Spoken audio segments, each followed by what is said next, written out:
আমরা দোয়া করি, যেহেতু মুসলিম খেলোয়াড়রাই বলছেন যে তিনি ইসলামের দিকে ঝুঁকেছেন, যে এই মুহূর্তে যদি ইসলাম কবুল করেন, এই 40 বছর যে সে খ্রিস্টান ছিল, এই গুণাটাকে আল্লাহ মাফ করবেন। এখন আজান, এদেশের কোরআন তেলাওয়াত, তারপরে ধর্মীয় কৃষ্টি কালচার, সংস্কৃতি, এগুলো দেখে পূর্ব থেকে তিনি মুগ্ধ। তিনি বলতেছেন যে যখন ম্যাচের আগে প্রস্তুতি চলে, তখন যদি আজান হয়, উনি কোচকে পর্যন্ত বলেন যে এখন প্র্যাকটিস বন্ধ রাখেন।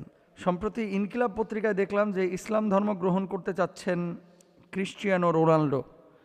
তো এই ক্রিশ্চিয়ানো রোনাল্ডো এতদিন যে খ্রিস্টান ছিলেন, উনি যদি এখন ইসলাম গ্রহণ করে, ইসলাম কি তার সমস্ত গুনাহগুলো মাফ করে দেবে, অতীতের গুনাহগুলো?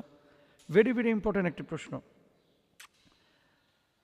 ক্রিশ্চিয়ানো রোনাল্ডো তিনি ইউরোপিয়ান একজন ফুটবলার।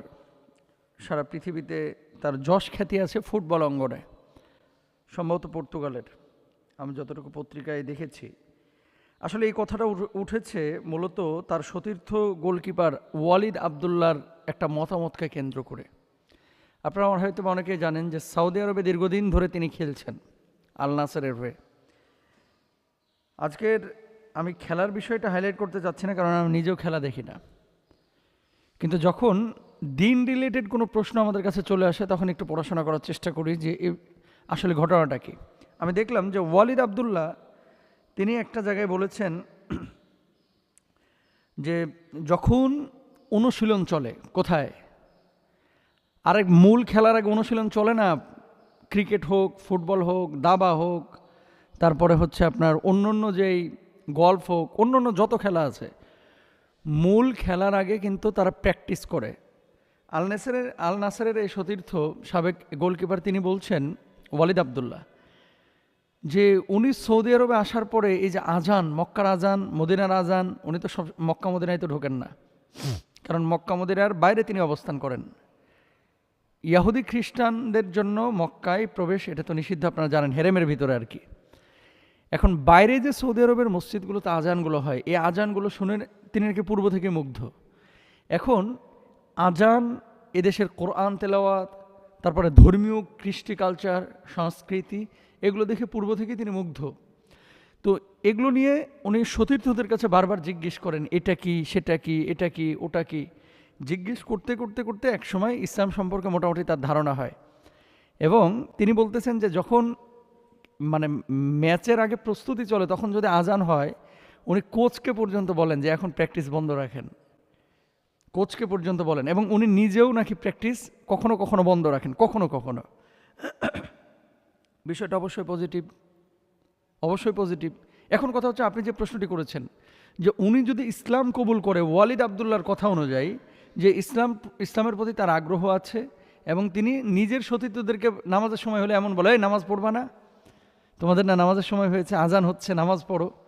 তো এইভাবে কিন্তু ইসলামের প্রতি জানার আগ্রহ তার তৈরি হয়েছিল, জেনেছেন, জানার পরে তিনি আজকে আগ্রহ প্রকাশ করেছেন। আমরা দোয়া করি, যেহেতু মুসলিম খেলোয়াড়রাই বলছেন যে তিনি ইসলামের দিকে ঝুঁকেছেন, আমরা দোয়া করি আল্লাহ সুবহানাহু ওয়া তাআলা যেন তাকে দিনের জন্য কবুল করেন, ইসলামের সুশীতল ছায়াতলে কবুল করেন। এবার আসেন যে এই মুহূর্তে যদি ইসলাম কবুল করেন, তার যে এই যে পূর্ববর্তী জীবন 40-42 বছরের এই দীর্ঘ সময়, আমি জানি না তার অ্যাকুরেট বয়স কত, ধরে নিলাম 40 বছর, এই 40 বছর যে সে খ্রিস্টান ছিল, এই গুণাটাকে আল্লাহ মাফ করবেন?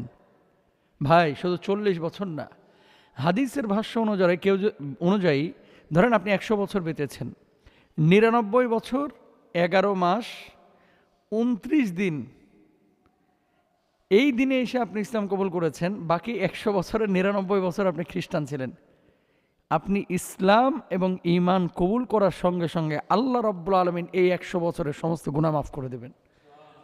কত বড় কথা!